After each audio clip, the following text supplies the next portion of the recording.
তুমি বরং ক্লাবে গিয়ে তোমার কোয়ালিটি টাইম স্পেন্ড করো।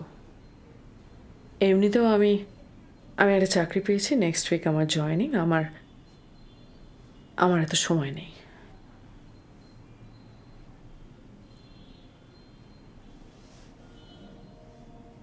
আমি তোকে কথা দিচ্ছি, আমি আর কখনো ক্লাবে যাব না। তুই কোনোদিন যাব না। তুই আমার উপর রাগ করে থাকিস না মা।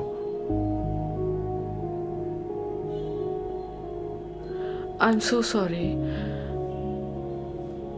তোর মুখ থেকে না এই তুইটা শুনতে বড্ড অকওয়ার্ড লাগছে।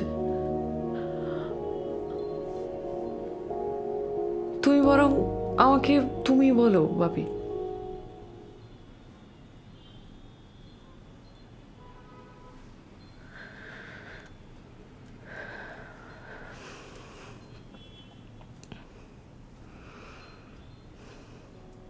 তোমার মা মারা যাওয়ার পর থেকে তুমি আর একটা কথাও বলোনি আমার সাথে।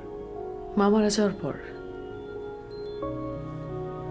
মা থাকাকালীন কতগুলো কথা হয়েছে বাপি।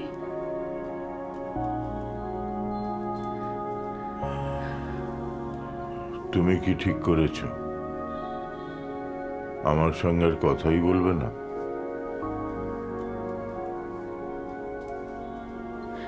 দিদিভাই কিচেনে একা আছে, আমি বরং যাই।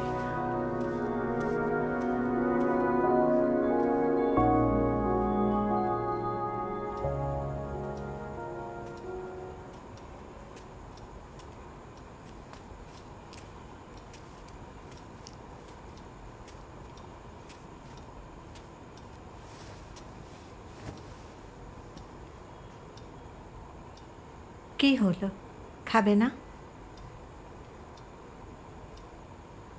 খিদে নেই।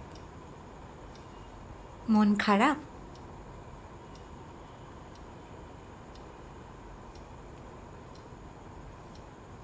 অপুকে একটু টাইম দাও বাবা, সব ঠিক হয়ে যাবে।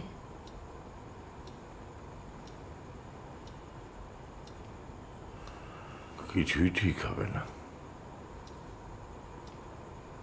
তুমি তো জানোই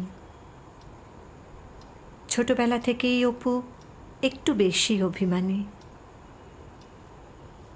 তার ওপরে সবে সবে মাও চলে গেছে। ওর ঘাটাও তো শুকোতে একটু সময় লাগবে।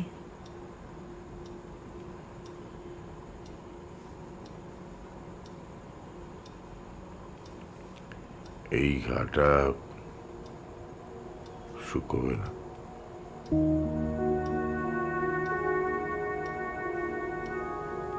কাল আমি চলে যাচ্ছি বাবা।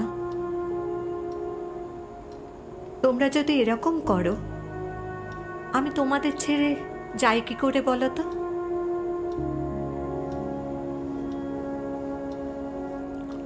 তোমার বাবা কোনোদিন কারোর উপর ডিপেন্ড করেনি, ভবিষ্যতেও করবে না।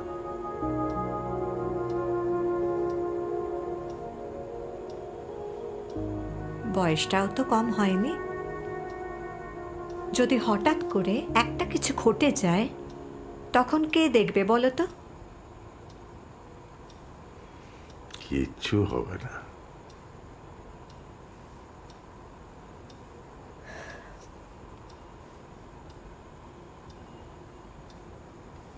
সব কিছু ঠিক করে নাও না বাবা অপুর সাথে।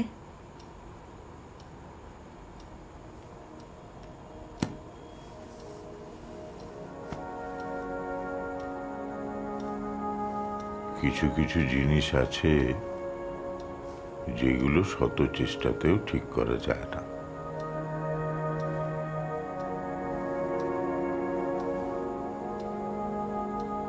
অপু আমাকে